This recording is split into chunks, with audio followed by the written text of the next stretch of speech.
Anna.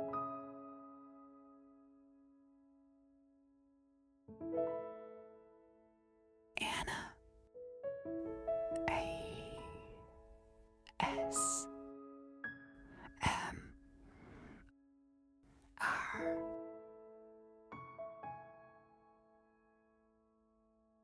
Hello, and welcome to Anna ASMR.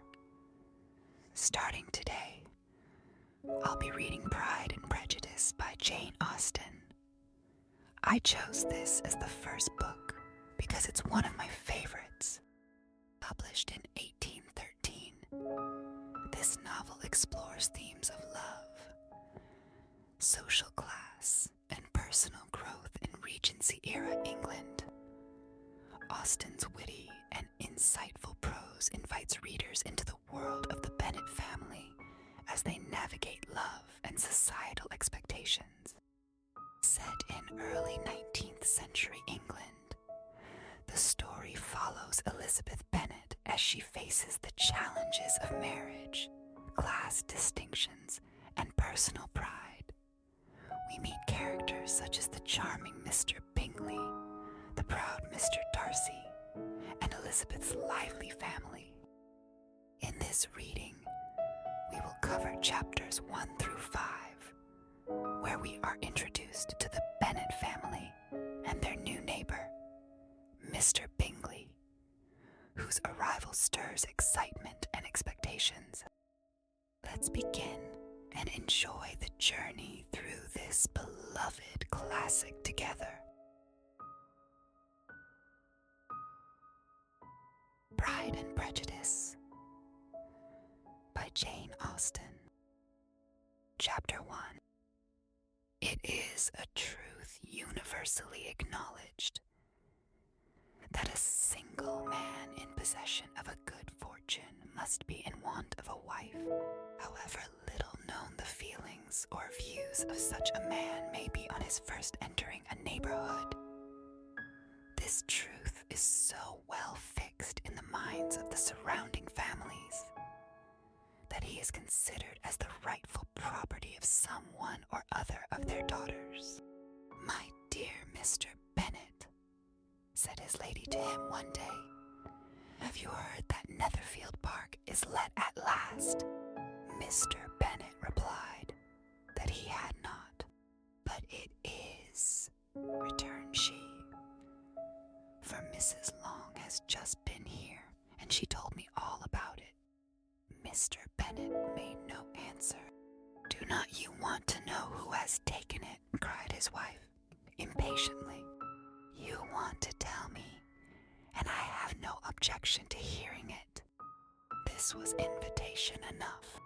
"Why, my dear, you must know Mrs. Long says that Netherfield is taken by a young man of large fortune from the north of England, that he came down on Monday in a chaise and four to see the place, and was so much delighted with it that he agreed with Mr. Morris immediately, that he is to take possession before Michaelmas, and some of his servants are to be in the house by the end of next week.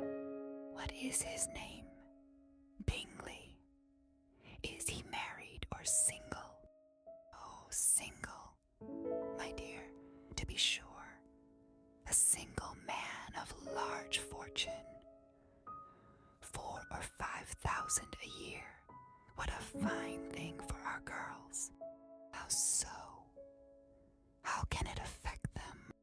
My dear Mr. Bennet, replied his wife, how can you be so tiresome?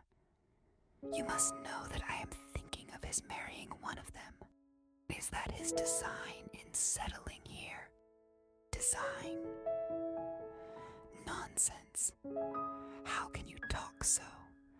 But it is very likely that he may fall in love with one of them, and therefore you must visit him as soon as he comes.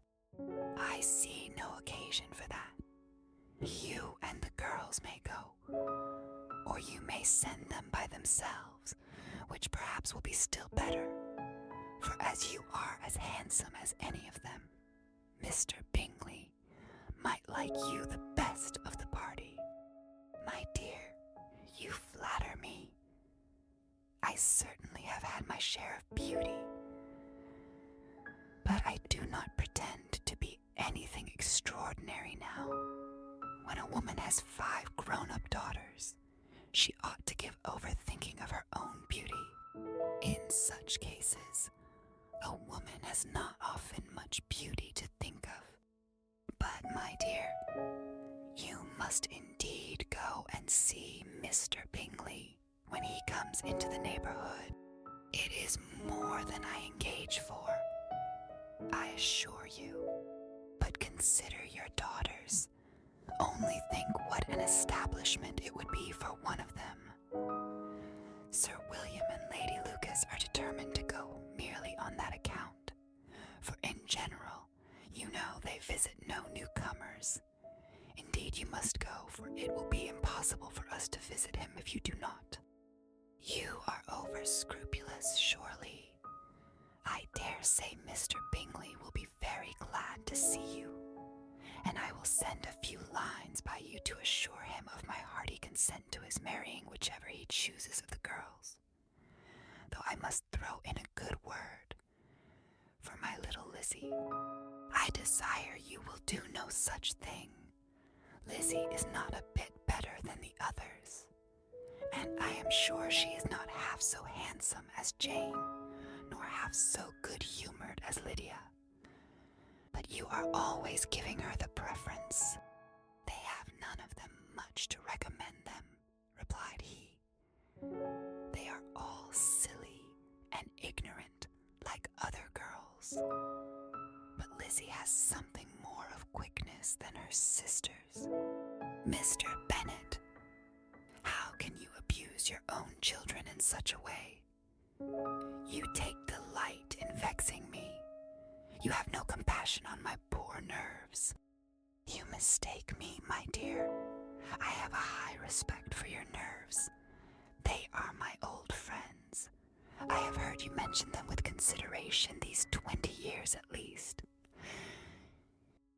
Ah, you do not know what I suffer, but I hope you will get over it, and live to see many young men of 4,000 a year come into the neighborhood.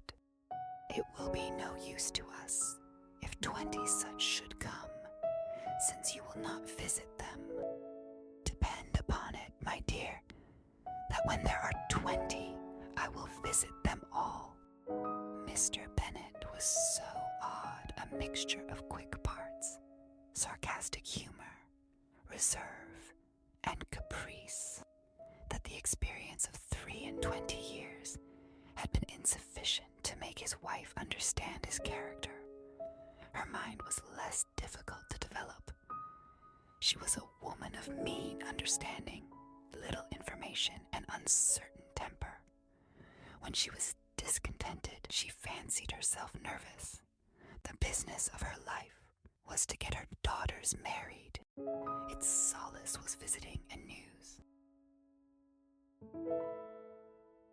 Chapter 2. Mr. Bennet was among the earliest of those who waited on Mr. Bingley. He had always intended to visit him, though to the last always assuring his wife that he should not go. Until the evening after the visit was paid, she had no knowledge of it. It was then disclosed in the following manner. Observing his second daughter employed in trimming a hat, he suddenly addressed her with, "I hope Mr. Bingley will like it, Lizzie. We are not in a way to know what Mr. Bingley likes," said her mother, resentfully, "since we are not to visit." "But you forget, Mamma," said Elizabeth, "that we shall meet him at the assemblies, and that Mrs. Long has promised to introduce him.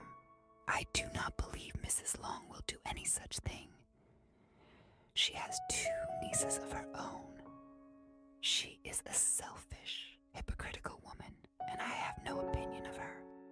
"No more have I," said Mr. Bennet, "and I am glad to find that you do not depend on her serving you."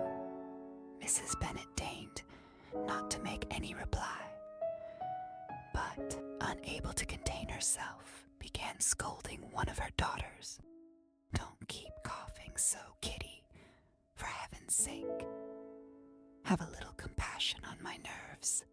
You tear them to pieces." "Kitty has no discretion in her coughs," said her father. "She times them ill." "I do not cough for my own amusement," replied Kitty, fretfully. "When is your next ball to be, Lizzie?" "Tomorrow fortnight." "So it is," cried her mother, "and Mrs. Long does not come back till the day before. So it will be impossible for her to introduce him, for she will not know him herself. Then, my dear, you may have the advantage of your friend and introduce Mr. Bingley to her."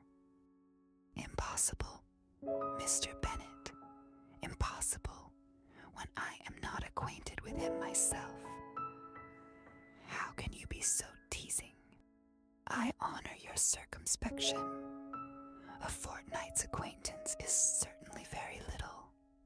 One cannot know what a man really is by the end of a fortnight. But if we do not venture, somebody else will. And after all, Mrs. Long and her nieces must stand their chance. And therefore, as she will think it an act of kindness, if you decline the office, I will take it on myself." The girls stared at their father. Mrs. Bennet said, only, "Nonsense, nonsense." "What can be the meaning of that emphatic exclamation?" cried he. "Do you consider the forms of introduction and the stress that is laid on them as nonsense? I cannot quite agree with you there. What say you, Mary? For you are a young lady of deep reflection, I know, and read great books, and make extracts." Mary wished to say something very sensible, but knew not how. While Mary is adjusting her ideas, he continued, "Let us return to Mr. Bingley." "I am sick of Mr. Bingley," cried his wife. "I am sorry to hear that. But why did you not tell me so before? If I had known as much this morning, I certainly would not have called on him. It is very unlucky, but as I have actually paid the visit, we cannot escape the acquaintance now." The astonishment of the ladies was just what he wished, that of Mrs. Bennet perhaps surpassing the rest. Though when the first tumult of joy was over, she began to declare that it was what she had expected all the while. "How good it was in you, my dear Mr. Bennet! But I knew I should persuade you at last. I was sure you loved your girls too well to neglect such an acquaintance. Well, how pleased I am, and it is such a good joke too, that you should have gone this morning and never said a word about it till now.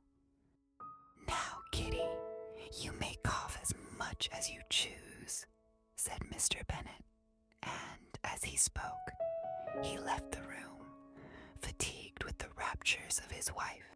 "What an excellent father you have, girls," said she, when the door was shut. "I do not know how you will ever make him amends for his kindness, or me either, for that matter. At our time of life, it is not so pleasant, I can tell you, to be making new acquaintances every day. But for your sakes we would do anything. Lydia, my love, though you are the youngest, I dare say Mr. Bingley will dance with you at the next ball." "Oh," said Lydia, stoutly, "I am not afraid, for though I am the youngest, I'm the tallest." The rest of the evening was spent in conjecturing how soon he would return Mr. Bennet's visit, and determining when they should ask him to dinner. Chapter 3. Not all that Mrs. Bennet, however, with the assistance of her 5 daughters, could ask on the subject was sufficient to draw from her husband any satisfactory description of Mr. Bingley. They attacked him in various ways, with barefaced questions, ingenious suppositions, and distant surmises. But he eluded the skill of them all, and they were at last obliged to accept the second-hand intelligence of their neighbor, Lady Lucas. Her report was highly favorable. Sir William had been delighted with him. He was quite young, wonderfully handsome, extremely agreeable, and, to crown the whole, he meant to be at the next assembly with a large party. Nothing could be more delightful. To be fond of dancing was a certain step towards falling in love, and very lively hopes of Mr. Bingley's heart were entertained. "If I can but see one of my daughters happily settled at Netherfield," said Mrs. Bennet to her husband, "and all the others equally well married, I shall have nothing to wish for." In a few days Mr. Bingley returned Mr. Bennet's visit, and sat about 10 minutes with him in his library. He had entertained hopes of being admitted to a sight of the young ladies, of whose beauty he had heard much, but he saw only the father. The ladies were somewhat more fortunate, for they had the advantage of ascertaining, from an upper window, that he wore a blue coat and rode a black horse. An invitation to dinner was soon afterwards dispatched, and already had Mrs. Bennet planned the courses that were to do credit to her housekeeping, when an answer arrived which deferred it all. Mr. Bingley was obliged to be in town the following day, and consequently unable to accept the honor of their invitation, etc. Mrs. Bennet was quite disconcerted. She could not imagine what business he could have in town so soon after his arrival in Hertfordshire, and she began to fear that he might always be flying about from one place to another, and never settled at Netherfield as he ought to be. Lady Lucas quieted her fears a little by starting the idea of his being gone to London, only to get a large party for the ball, and a report soon followed that Mr. Bingley was to bring 12 ladies and 7 gentlemen with him to the assembly. The girls grieved over such a number of ladies, but were comforted the day before the ball by hearing that, instead of 12, he had brought only 6 with him from London, his 5 sisters and a cousin. And when the party entered the assembly room, it consisted of only 5 altogether. Mr. Bingley, his 2 sisters, the husband of the eldest, and another young man. Mr. Bingley was good-looking and gentlemanlike. He had a pleasant countenance and easy, unaffected manners. His sisters were fine women, with an air of decided fashion. His brother-in-law, Mr. Hurst, merely looked the gentleman, but his friend Mr. Darcy soon drew the attention of the room by his fine, tall person, handsome features, noble mien, and the report, which was in general circulation within 5 minutes after his entrance, of his having 10,000 a year. The gentleman pronounced him to be a fine figure of a man. The ladies declared he was much handsomer than Mr. Bingley, and he was looked at with great admiration for about half the evening, till his manners gave a disgust which turned the tide of his popularity, for he was discovered to be proud, to be above his company, and above being pleased, and not all his large estate in Derbyshire could save him from having a most forbidding, disagreeable countenance, and being unworthy to be compared with his friend. Mr. Bingley had soon made himself acquainted with all the principal people in the room. He was lively and unreserved, danced every dance, was angry that the ball closed so early, and talked of giving one himself at Netherfield. Such amiable qualities must speak for themselves. What a contrast between him and his friend. Mr. Darcy danced only once with Mrs. Hurst and once with Miss Bingley, declined being introduced to any other lady, and spent the rest of the evening in walking about the room, speaking occasionally to one of his own party. His character was decided. He was the proudest, most disagreeable man in the world, and everybody hoped that he would never come there again. Amongst the most violent against him was Mrs. Bennet, whose dislike of his general behavior was sharpened into particular resentment by his having slighted one of her daughters.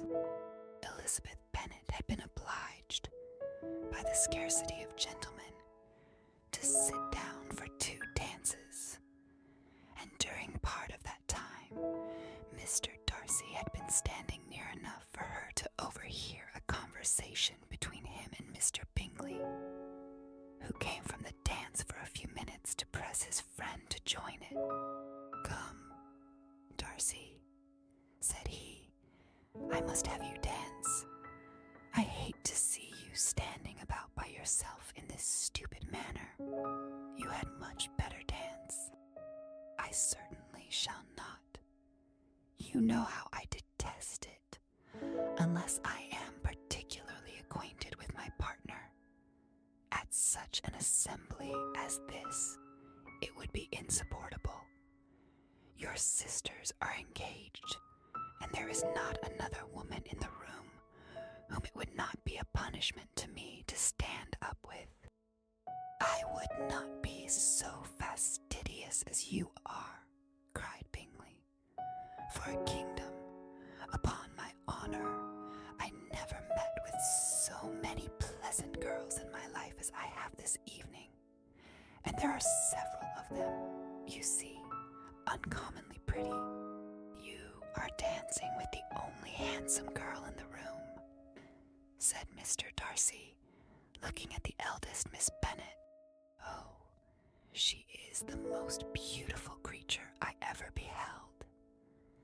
But there is one of her sisters sitting down just behind you, who is very pretty, and I dare say very agreeable. Do let me ask my partner to introduce you."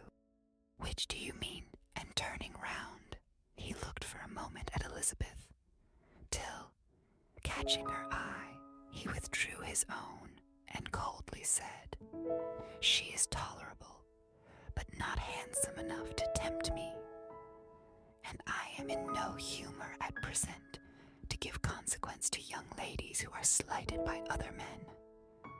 You had better return to your partner and enjoy her smiles, for you are wasting your time with me."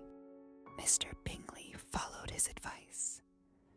Mr. Darcy walked off, and Elizabeth remained with no very cordial feelings towards him.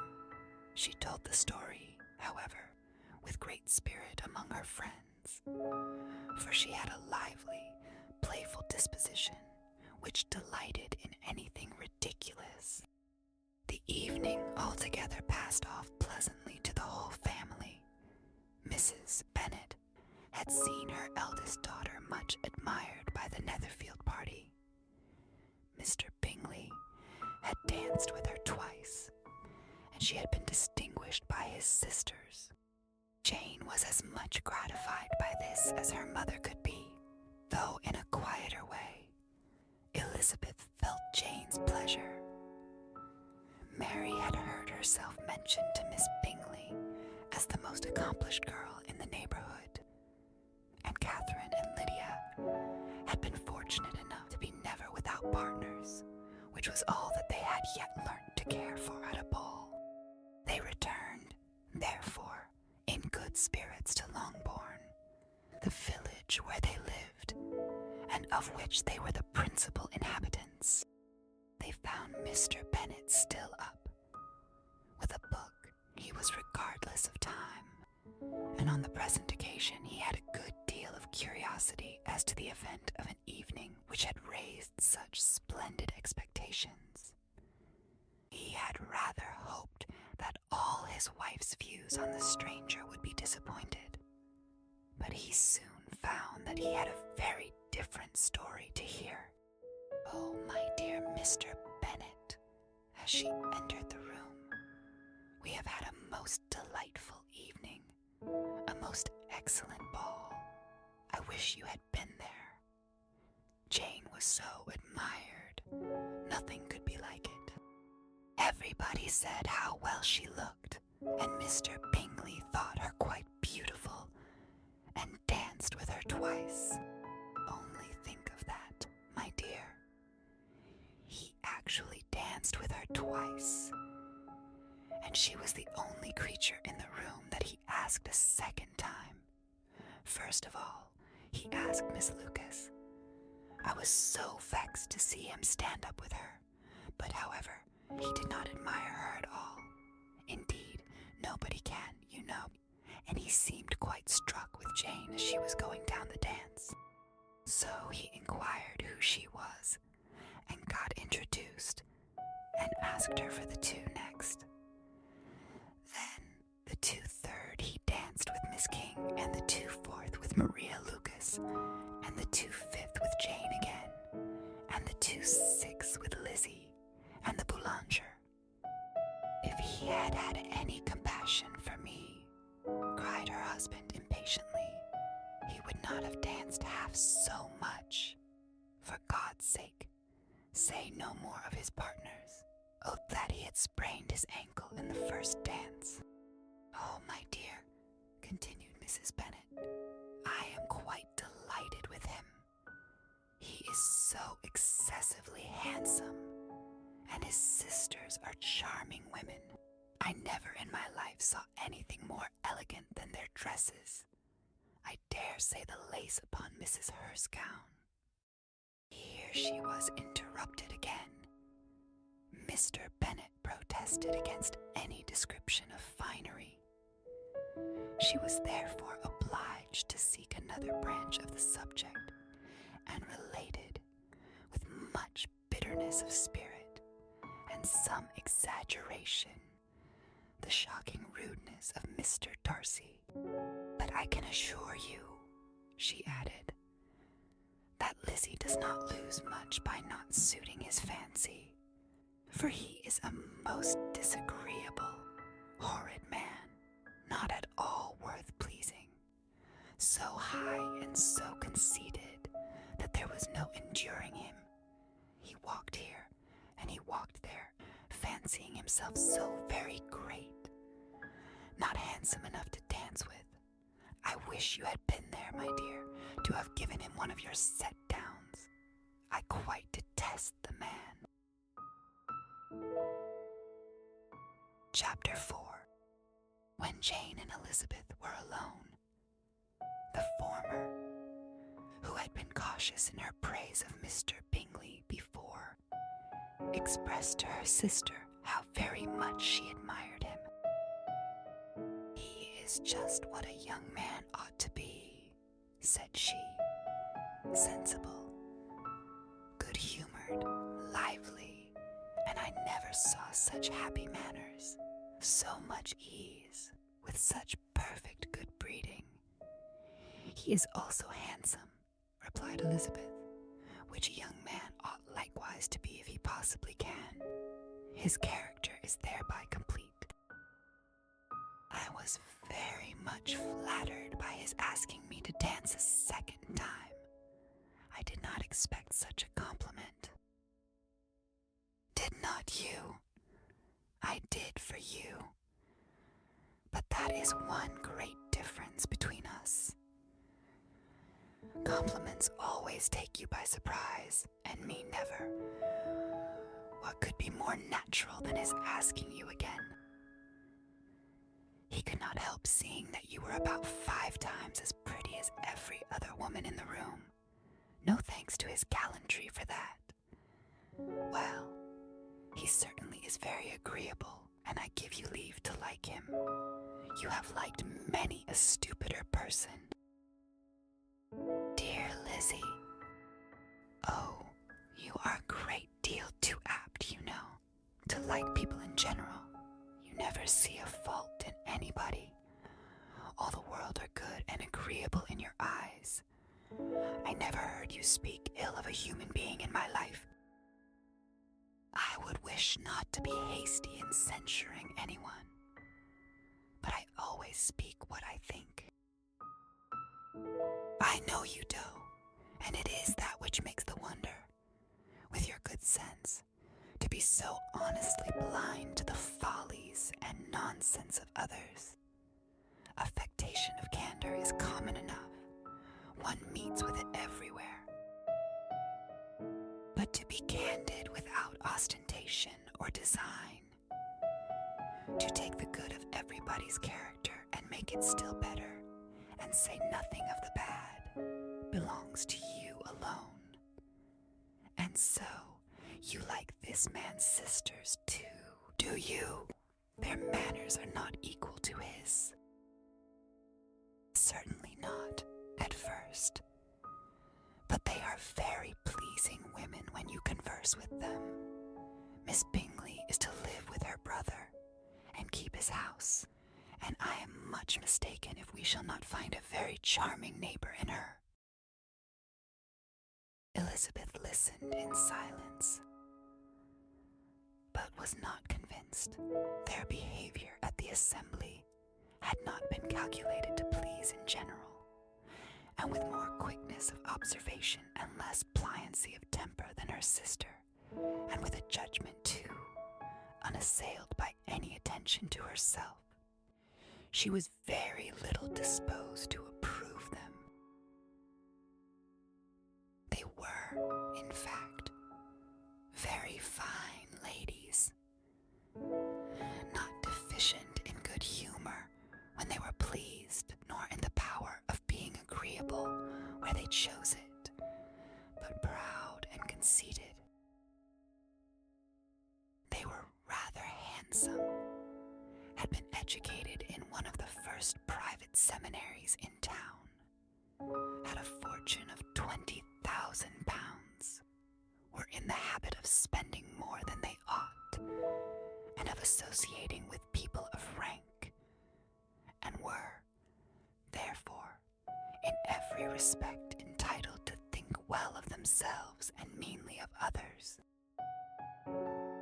They were of a respectable family in the north of England, a circumstance more deeply impressed on their memories than that their brother's fortune and their own had been acquired by trade. Mr. Bingley inherited property to the amount of nearly 100,000 pounds from his father, who had intended to purchase an estate, but did not live to do it. Mr. Bingley intended it likewise, and sometimes made choice of his county, but, as he was now provided with a good house and the liberty of a manor, it was doubtful to many of those who best knew the easiness of his temper, whether he might not spend the remainder of his days at Netherfield, and leave the next generation to purchase.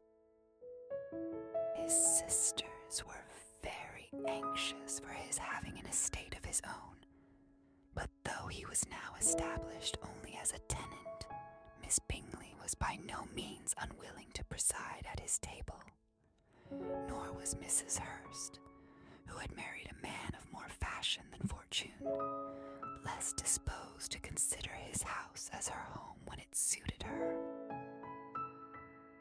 Mr. Bingley had not been of age 2 years when he was tempted, by an accidental recommendation, to look at Netherfield House. He did look at it, and into it, for half an hour, was pleased with the situation and the principal rooms, satisfied with what the owner said in its praise, and took it immediately. Between him and Darcy there was a very steady friendship, in spite of a great opposition of character. Bingley was endeared to Darcy by the easiness, openness, and ductility of his temper, though no disposition could offer a greater contrast to his own, and though with his own he never appeared dissatisfied. On the strength of Darcy's regard, Bingley had the firmest reliance, and of his judgment the highest opinion. In understanding, Darcy was the superior. Bingley was by no means deficient, but Darcy was clever. He was at the same time haughty, reserved, and fastidious, and his manners, though well-bred, were not inviting. In that respect his friend had greatly the advantage. Bingley was sure of being liked wherever he appeared. Darcy was continually giving offense.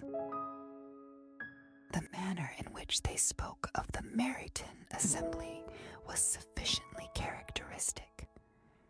Bingley had never met with pleasanter people or prettier girls in his life.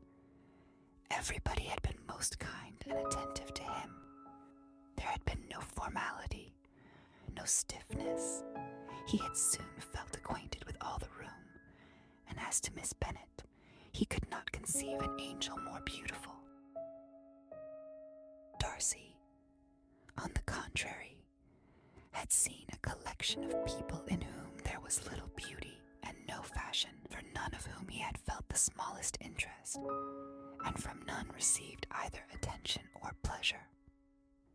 Miss Bennet he acknowledged to be pretty, but she smiled too much. Mrs. Hurst and her sister allowed it to be so, but still they admired her and liked her and pronounced her to be a sweet girl, and one whom they should not object to know more of. Miss Bennet was therefore established as a sweet girl, and their brother felt authorized by such commendation to think of her as he chose. Chapter 5. Within a short walk of Longbourn lived a family with whom the Bennets were particularly intimate. Sir William Lucas had been formerly in trade in Meryton, where he had made a tolerable fortune, and risen to the honor of knighthood by an address to the king during his mayoralty. The distinction had, perhaps, been felt too strongly. It had given him a disgust to his business and to his residence in a small market town, and, quitting them both, he had removed with his family to a house about a mile from Meryton, denominated from that period Lucas Lodge, where he could think with pleasure of his own importance and, unshackled by business, occupy himself solely in being civil to all the world. For, though elated by his rank, it did not render him supercilious. On the contrary, he was all attention to everybody, by nature inoffensive, friendly, and obliging. His presentation at St. James's had made him courteous. Lady Lucas was a very good kind of woman, not too clever to be a valuable neighbor to Mrs. Bennet. They had several children. The eldest of them, a sensible, intelligent young woman, about 27, was Elizabeth's intimate friend. That the Miss Lucases and the Miss Bennets should meet to talk over a ball was absolutely necessary, and the morning after the assembly brought the former to Longbourn to hear and to communicate. "You began the evening well, Charlotte," said Mrs. Bennet, with civil self-command, to Miss Lucas. "You are Mr. Bingley's first choice." "Yes, but but he seemed to like his second better. Oh, you mean Jane, I suppose, because he danced with her twice. To be sure, that did seem as if he admired her. Indeed, I rather believe he did. I heard something about it, but I hardly know what. Something about Mr. Robinson. Perhaps you mean what I overheard between him and Mr. Robinson. Did not I mention it to you? Mr. Robinson's asking him how he liked our Meryton assemblies, and whether he did not think there were a great many pretty women in the room, and which he thought the prettiest, and his answering immediately to the last question. Oh, the eldest Miss Bennet, beyond a doubt. There cannot be two opinions on that point. Upon my word, well, that was very decided indeed. That does seem as if, but, however, it may all come to nothing, you know. My overhearings were more to the purpose than yours, Eliza, said Charlotte. Mr. Darcy is not so well worth listening to as his friend, is he? Poor Eliza, to be only just tolerable. I beg you will not put it into Lizzie's head to be vexed by his ill treatment, for he is such a disagreeable man that it would be quite a misfortune to be liked by him. Mrs. Long told me last night that he sat close to her for half an hour without once opening his lips. Are you quite sure, ma'am? Is not there a little mistake? Said Jane. I certainly saw Mr. Darcy speaking to her. Because she asked him at last how he liked Netherfield, and he could not help answering her. But she said he seemed very angry at being spoke to. Miss Bingley told me, said Jane, that he never speaks much unless among his intimate acquaintance. With them he is remarkably agreeable. I do not believe a word of it, my dear. If he had been so very agreeable, he would have talked to Mrs. Long. But I can guess how it was. Everybody says that he is eat up with pride, and I dare say he had heard somehow that Mrs. Long does not keep a carriage, and had to come to the ball in a hack chaise. I do not mind his not talking to Mrs. Long, said Miss Lucas, but I wish he had danced with Eliza. Another time, Lizzie, said her mother. I would not dance with him if I were you. I believe, ma'am, I may safely promise you never to dance with him. His pride, said Miss Lucas, does not offend me so much as pride often does, because there is an excuse for it. One cannot wonder that so very fine a young man, with family, fortune, everything in his favor, should think highly of himself. If I may so express it, he has a right to be proud. That is very true, replied Elizabeth, and I could easily forgive his pride if he had not mortified mine. Pride, observed Mary, who piqued herself upon the solidity of her reflections, is a very common failing, I believe. By all that I have ever read, I am convinced that it is very common indeed, that human nature is particularly prone to it, and that there are very few of us who do not cherish a feeling of self-complacency on the score of some quality or other, real or imaginary. Vanity and pride are different things, though the words are often used synonymously. A person may be proud without being vain. Pride relates more to our opinion of ourselves. vanity to what we would have others think of us. If I were as rich as Mr. Darcy, cried a young Lucas, who came with his sisters, I should not care how proud I was. I would keep a pack of foxhounds and drink a bottle of wine every day. Thank you for spending this time with me as we read the first 5 chapters of Pride and Prejudice. In the next video, we'll continue with chapters 6 through 10, where the story deepens, relationships grow more complicated, and the characters reveal more of themselves. If you'd like to join me for the next part, feel free to subscribe and turn on notifications so you don't miss it.